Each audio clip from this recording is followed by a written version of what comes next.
Hello, everybody, and welcome to Geopolitics in Conflict show. First of all, my sincere apologies for being late about 3 minutes or so.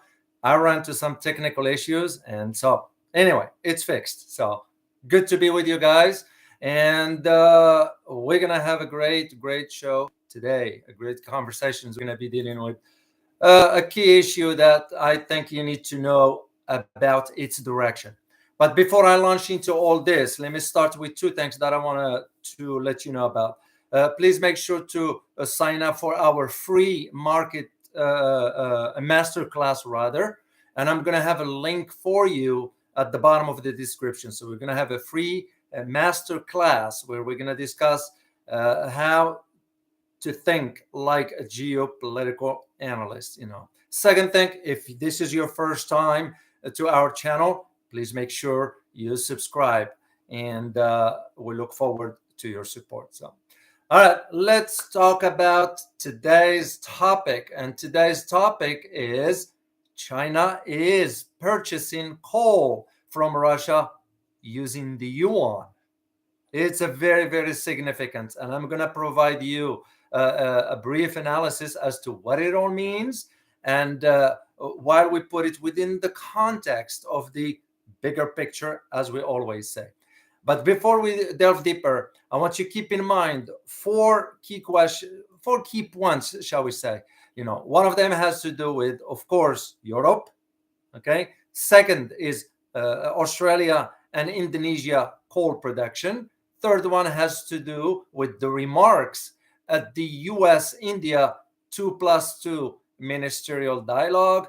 And the last part is Japan's ban of the Russian coal. So why is this important, you may ask? Well, it is important because, as I always say, guys, and I don't want to beat the dead horse here by repeating myself, you always put it within the context. You put it in a framework, and that framework is the global landscape for you to understand those dynamics as to what it means and what it and the trend that is going to be paving the way for. This is the reason why I mentioned those key points to keep in mind. So, well, as I said earlier, the topic is about China purchasing coal in the Chinese currency. Well, several Chinese firms now have been given the authority by the Beijing central government to use local currency to buy Russian coal as of last month, basically, because that's where the purchase was, and the delivery is going to be towards the end of this month and the beginning of May.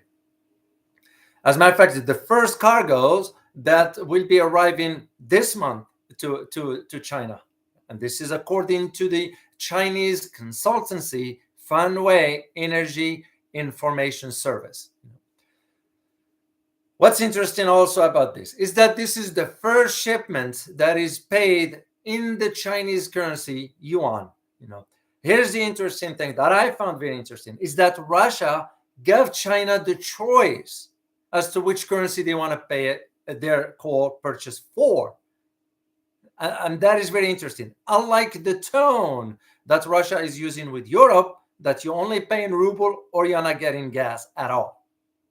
And that tells me right there, of course, because as soon as the West cut off US and Europe and cut off Russia from accessing the international banking system, this will pave the way for now the coordination between Russia and China regarding the energy transactions.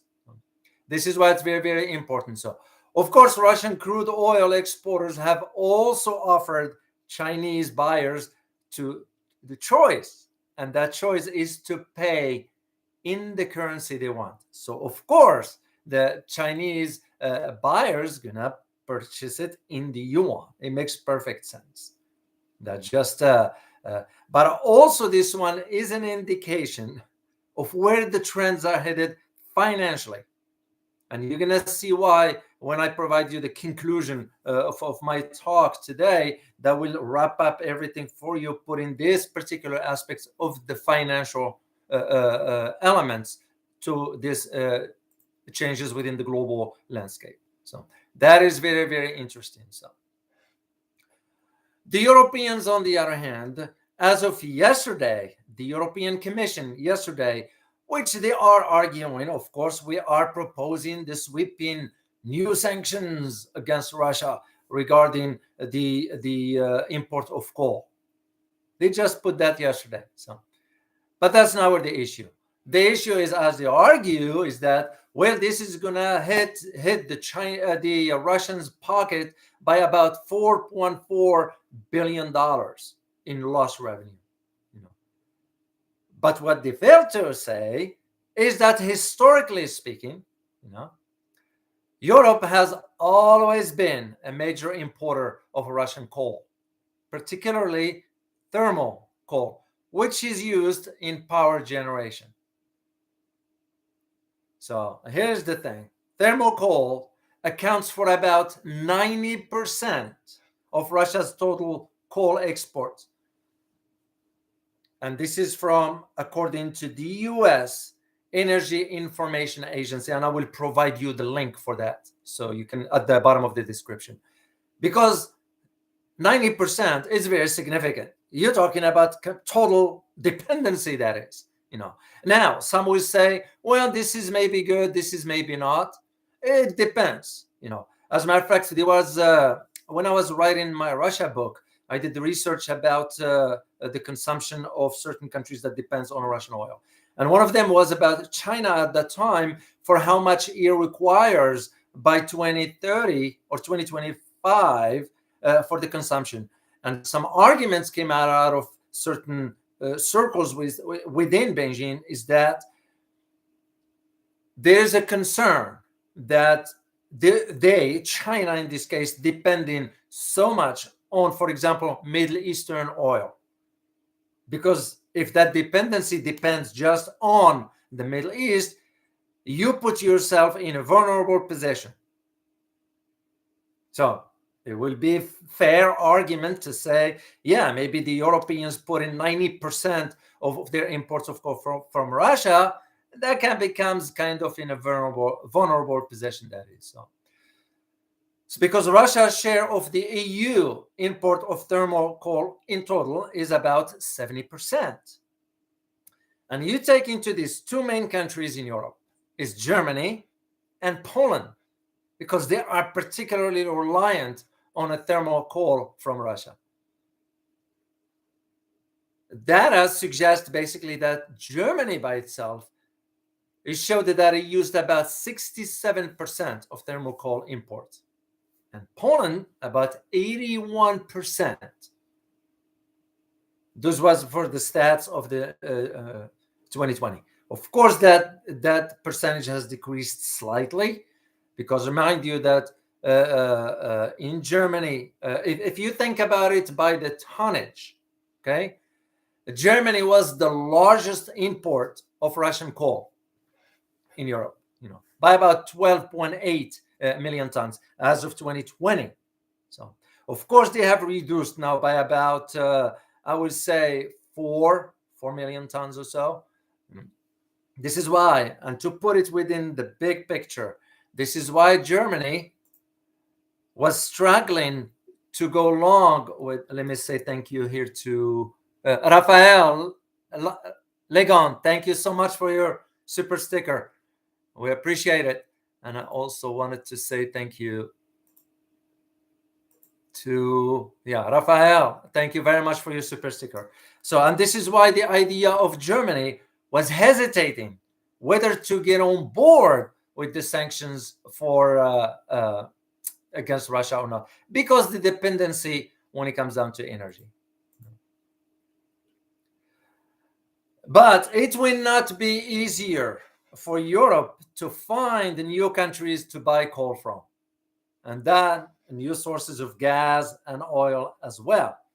Because here's the thing, the next biggest suppliers of coal to Europe, there are about mainly 4 that I can think of. The US, of course, which we all know. That's what I always say.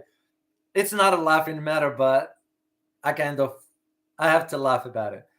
Europe ended up holding the end of the stick, basically, because they didn't understand that the sanctions is not going to work to their favor. It's going to work to the favor of the US. So So basically, the four countries are US, Australia, Poland, and Colombia. We'll talk about Australia later on. So those are basically why. Those are the most important ones. So coal imports basically have dropped in Europe by about 50%. But it's still, Europeans depend mainly on coal from Russia. So banning coal from Russia will certainly, and it is already causing some pain in Europe, financially speaking, especially in Germany's steel industry. And you all know the importance of steel industry. Germany has even pressured the EU to delay the ban on a coal till about 4 months or so, opposed to the original months of 3 months, which was the deal that's supposed to happen. So here is the thing. The next possible sanctions that Europeans might be targeting Russia will bring even more pain to Europeans, as Europe is already struggling with two things: higher energy prices, okay, and inflation. Because now that natural gas is more commonly used in Europe to heat the homes than coal, okay? And about 8.2 to 8.5% of households in Europe couldn't afford to adequately heat their homes. So no matter what kind of fuel they get sanctions, it is difficult for Europe to escape from the dependency on Russian energy. And this is why I said earlier that countries will have to think in terms of, let me say thank you to Rafael. Yes, thank you. So as I mentioned earlier, Australia, I'm going to bring it into the conversation. Why is this important? It is important to mention, since China cut off import coal from Australia and now is moving to Russia. Of course, Australia and Indonesia being one of the top producers of coal, because they were very, very producers. As a matter of fact, Australia now has no new big markets other than India to sell coal to. So, because India came to a rescue of Australia when China cut off the import of coal. Basically, they in Australia, they're not going to be disclosing the accuracy of how bad the economy is. I mean, it took a nosedive after China decided to cut off coal from Australia. So the same thing, China is importing about 60% of coal from Indonesia. And now it's going to add the import from Russia. It's very, very important. Of course, the significance of this is not about the coal itself, is the means by which it is paid, using the Yuan to pay Russia for its delivery of coals. That is the significance of it. And that, it's no small matter, because step by step, it's going to have a ripple effect on the global financial market. And I'm going to get into how that will be the case. The next one has to do with as I mentioned earlier, you have to keep in mind the dialogue at the US-India 2+2 ministerial dialogue. Well, why is this important? As I mentioned in one of the videos before, that delegations from different countries around the world went over to India because the concern that India is moving towards sort of not cutting off trades with Russia, and they're not going to do this. And this is the reason why both the U.S. Secretary of Defense and U.S. Secretary of State, what's his name, Lloyd Austin of Defense, and Tony Blinken met with the foreign minister, the prime minister, the foreign minister, and the minister of defense of India. So, but here's the fascinating thing about all this. the fascinating is that during the press conference, the United States said that they are thinking about whether to sanction India or not, which I found very, very troubling. Why is that troubling? Is for the fact that you are holding a press conference with your host, okay? And you at the same time, it's almost like a diplomatic humiliation, because that's what it is, basically. But what is the reason for that? Well, the reason for it because India decided to move forward with its purchase of Russian oil using the rupees and rubles. That means they're doing it currency to currency, bypassing the SWIFT system altogether. Sir Clinkor, thank you so much for your super sticker. Appreciate it. This is the reason why the United States issued that kind of, is it warning? Is it threatening language? I don't know how you will interpret it, but it's within those lines. India came back and said, well, wait a minute. We are going to do what we're going to do. It's because, well, first of all, India is a sovereign state. But here is the interesting aspect of it, is that India's finance minister, his name is Nirmala Sitharaman, I hope I pronounced it correctly. He stated, and I quote here, that I would put my country's interest first. I would put my energy security first. If the fuel is available at a discounted price, why should I not buy it? It makes perfect sense. He's going to have to think in terms of India. Why is that important? Okay, ZZ, thank you very much for your super sticker. Appreciate it. Why is that important? What is important, as I said last time, guys? India is a large market. You can't ignore that market. I mean, companies, corporations, whatever, whoever dealing on global level, you can't ignore 1.4 billion consumers. And this is where Russia, I believe, will not have to worry too much about sanctions from the West, because just between China and India's market, it will make up the difference. Second thing, Russia is selling to both China and India oil at a discounted price. Won't you want to buy it? I mean, we all do it. I'll do it. If I am to see something at a discounted price, of course I'm going to buy it. And that's exactly what India do. There is another issue that did not come up in the conversation during the press conference. And this one has to do with the foregone conclusion that India is going to acquire Russia's S-400 missile systems. Those are very advanced. The only other country that has them, actually, is Turkey. So the United States is concerned. And I do believe, and this is my personal opinion, that it will be a very, very, very problematic for the United States if they went ahead and sanctions India. Because geopolitically, it will just break down all the alliances that the United States is trying to garner around that part of the world, including the Quad. And this is why I go again and I say, I go back to my previous argument that I said previously in previous videos, that the Quad, it was nothing but a window dressing. That security alliance is just a show, a posturing, if you will. And this is why India said what they said, and they're going to move forward. But what's interesting about this is that India now is offering Russia another lifeline after pledging to keep buying the Russian oil at a discounted price, interesting enough, in rupees.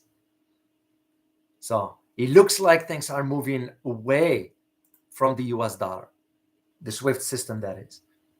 And it is my belief that if you look at the global map and you look at the global south, all those countries is going to be moving into that direction. You take into consideration, of course, the BRI, the Belt and Road Initiatives, and you take also into consideration the regional alliances like ASEAN.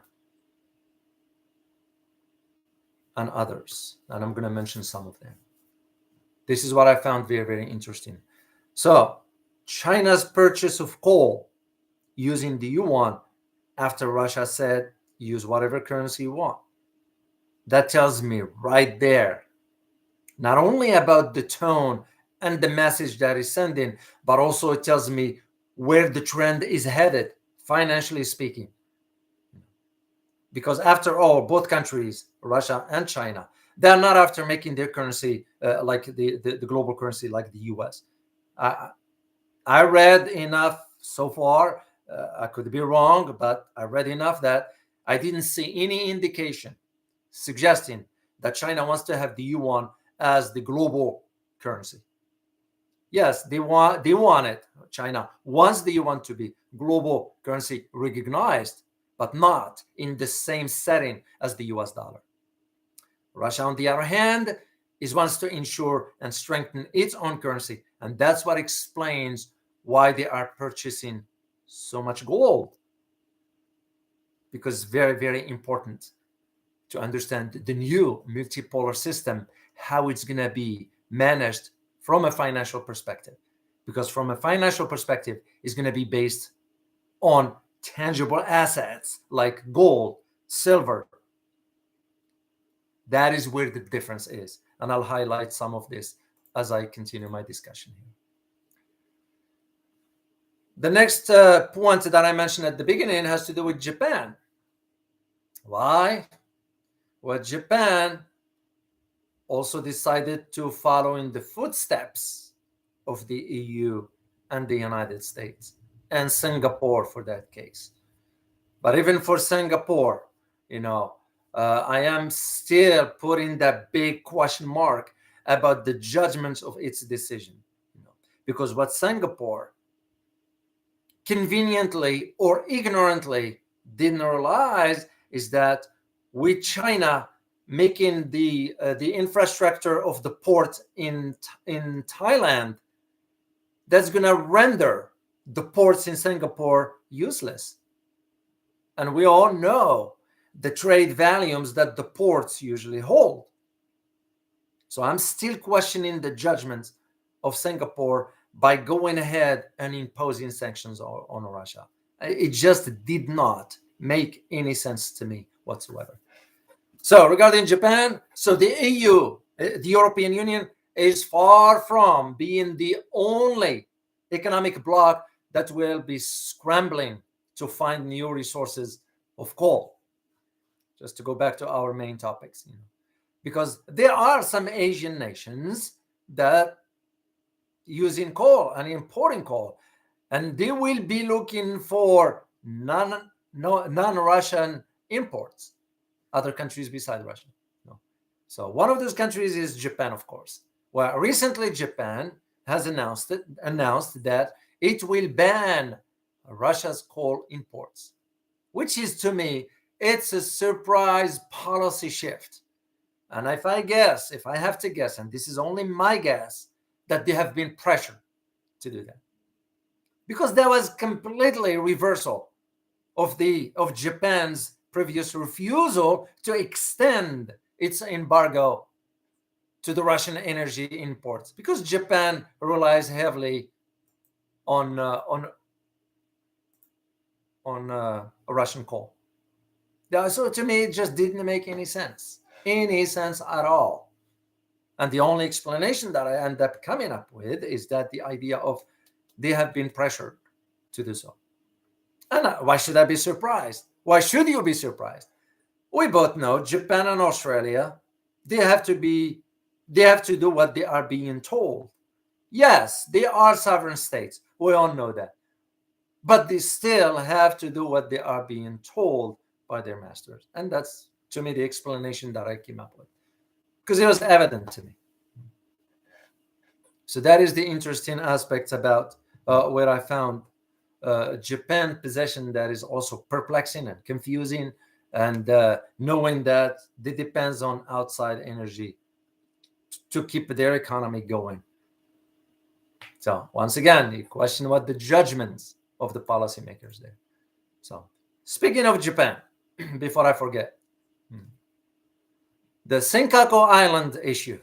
Yes, I know I got some comments last time, and you are absolutely correct, and I respect your opinion.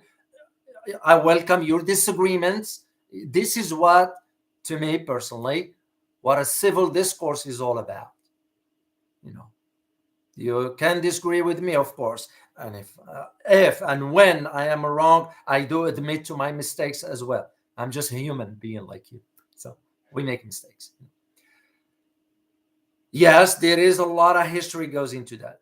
What I mentioned last time was basically of recent history. What I'm talking about just when the idea that China claimed the area because of the oil, that's just part of what just been discovered. Of course, the history goes way back before 1894. I had a conversation with someone who understands that part of the world very, very well and trust their judgments. And I intend to do a video specifically about that to put the record straight. Okay. But I did dig enough shortly to find out that, of course, the idea of the territorial map of the island that was made during the Qing dynasty of China, it shows that the, and I pronounce this hopefully correctly, Che, the island, Che, the island marked on it. It was marked on the map. So here's the thing. Japan knew about it and recognized the Chinese sovereignty over the Che before 1894. That's what I did not know before, and I'll admit it. And that makes me now wanted to go even further back, and I will do a video on it, as I said, to set the record straight. So the Japanese, or Japan, that is, knew about it before 1894. And this, and I digged enough to find out because I needed to have a source for that. And the source that I found was, this is the Japan diplomatic documents that were compiled by, at the time, Japanese foreign minister, which read the correspondence between the Minister of Internal Affairs, his name was Yamagata Aritomo, and the Foreign Minister, Inoue Karo. And it was dated back, this correspondence was dated back on October 9th, 1885. Remember, Japan recognized the sovereignty of China over the island in 1884. This correspondence was in 1885. And on October 21st, 1885, the Che Island and its surrounding island were discovered and named by the Chinese. Yes, of course. And I appreciate two of our viewers, Village Idiot. I don't like that word, idiot, but and QFT. I do appreciate your comments, guys. Truly, you point out something that needs to be looked into. So I appreciate you for that. So, and this is, of course, was the issue of the United States getting involved with the Magna Maritime and after World War II, and that's how things fall apart. And this is where part of what the disputes is all about. The other thing I would like to add to this in that area, that also to keep in mind, as I always say, put things in perspective, is that the US, just as of yesterday, deployed warships of the Korean Peninsula. What could that mean? We all know what it means. And this is why I'm convinced personally that in the case of Japan, for example, by deciding all of a sudden they're going to ban the import of Russia coal, knowing that they depend on that, they were pressured to do so. Australia, there's nothing to say about Australia because Australia, it's lost. They just say it's straightforward. It's very, very sad to see what has become of that country. Actually, I am thinking of a video that we're going to be doing might not be on this platform, because I tell you this, we're already getting some emails regarding certain aspects that can be put on this platform. We'll all see where this is going. Yeah, Ani 113 or Ni 113. Thank you very much for your super sticker. Appreciate it. We'll see where things going. But so the idea, yeah, also, as I always call them, the countries that have no backbone whatsoever. So Australia is one of them. Let's not sugarcoat it. It is what it is. So just to wrap up that part of the Japan island, the issues of the island between Japan and China, I intend to do a special video just on it. And as I said, I found where I need to go way back to get to set the record straight for it. So here's the important thing that I want to conclude this with before I take off here and leave you with the question. What should we expect? Because here's the thing, guys. When you look at the trends, you as I always say, as an analyst, you put the scenarios. What are the possibilities? What could be happening? What should we be looking for? So, and personally, and I speak for myself, personally, by the time now Russia told China, pay in whatever currency you want. Of course, between the two, either rubles or the yuan. That tells me right there what we're gonna expect in terms of foreign currencies.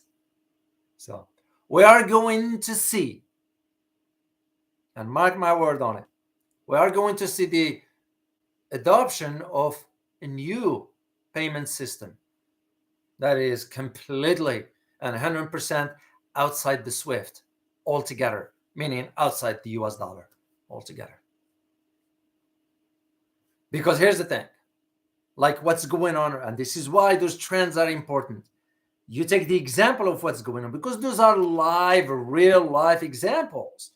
Russia-China trade, Russia-India trade. So you take the example of Russia and India, rupees and rubles. So nations trading in local currencies, adopting either, that would be one of the systems they can use, either trading their own currencies, which what India and Russia is doing.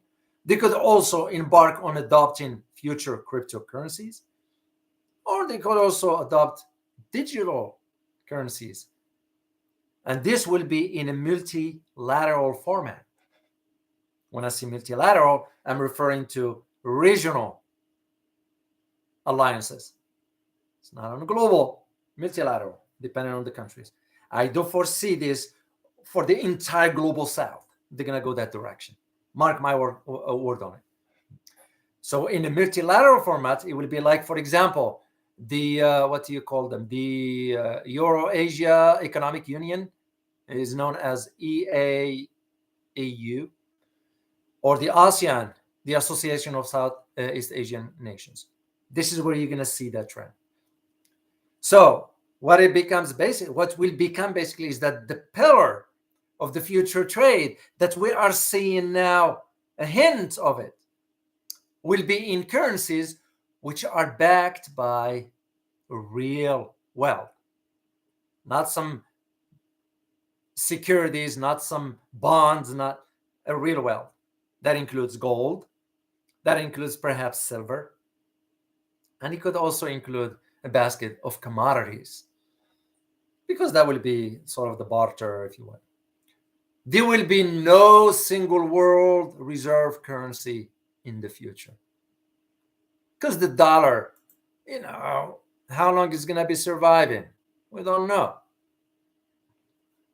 I'm seeing over the horizon that time is coming. I wish my fellow Americans will really wake up and start making plans, because it doesn't take a genius to figure this out. Step outside to Home Depot, step outside to Target, Walmart, you name it, or grocery stores, whatever, and you see the prices of items. I just heard yesterday that eggs, which eggs prices are normal, they're going up. There is a hike by 8.2% in Europe of food. We have the same here. It just the government is not talking much about it. So an average Joe or average Jane is not aware of that. So I hope if you happen to be an American watching this, that you wake up to the reality of you need to have a plan B, because that currency, it's not going to hold forever.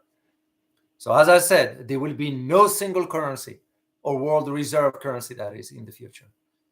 No. Of course, it becomes the question, as we heard before, well, because China wants to dethrone the dollar, or the Russian ruble in this case wants to become a global currency, whatever.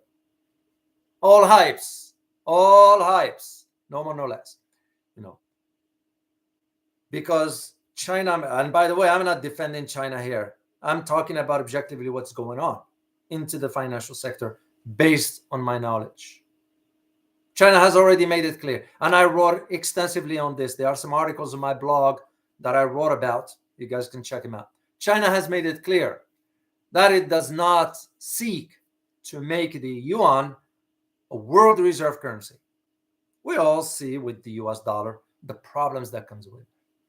But merely what China wants to do is to internationalize its currency. And this is where the key is. Because internationalizing in the currency and tying it to Belt and Road Initiative, it makes perfect sense. That is where the key is. That's a smart move, I would say. Russia, on the other hand, has also that possibility to move into that direction because of its vast commodity resource, mainly energy. We're looking at natural gas. I think Russia produces about 300 billion cubic feet a year. A whole Europe consumes about 50 billion. So you can just see. So, and for the future global adoption of the ruble in terms of trade, could this explain why Russia asserted that Europe, if they want gas from Russia, they need to pay in ruble, but made the exception for China that China can pay in whatever currency it wants? The answer is obvious. You're smart enough to know. And here is the thing, because for Russia, thinking in those terms, particularly with the global south into consideration, but also in the West also. And this is not in terms of just demanding ruble for gas, as we are currently witnessing with Europe, but other commodities as well. And once again, this is why I found the deal that Russia cut with China by allowing China to pay in its own currency for gas, for coal, and eventually other commodities also. It tells me right there where the trend is headed. And when you take the global south, over 132 countries going into that direction with the regional alliances like ASEAN and the EU, you can just see where things are going. So I found it very, very interesting. One of the questions that I asked last time, about the two questions regarding the security issues for Asia and whether China and US will engage in a hot war. I actually was very interested in one comment from Village Idiot. Very, very interesting comment, and I couldn't agree more with its content, because it makes perfect sense.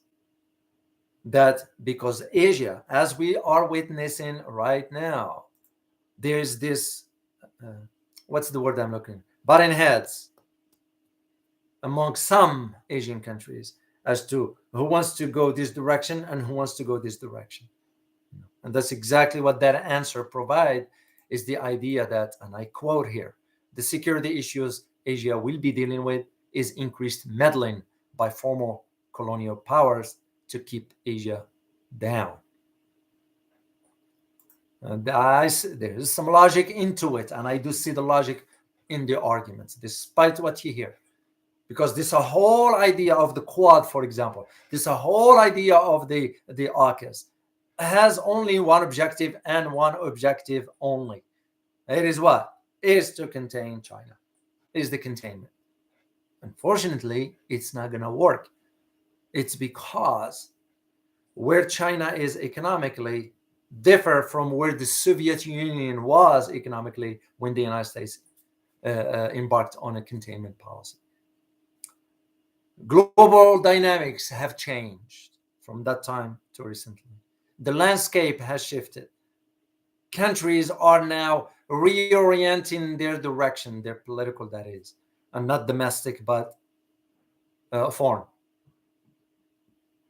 So all these trends, if you get them together, as I always say, like a puzzle, and you put the pieces together, it'll provide you that big picture of the geopolitical landscape on a global level as to where it is headed. And that's where I see it going. So here's my question for the day.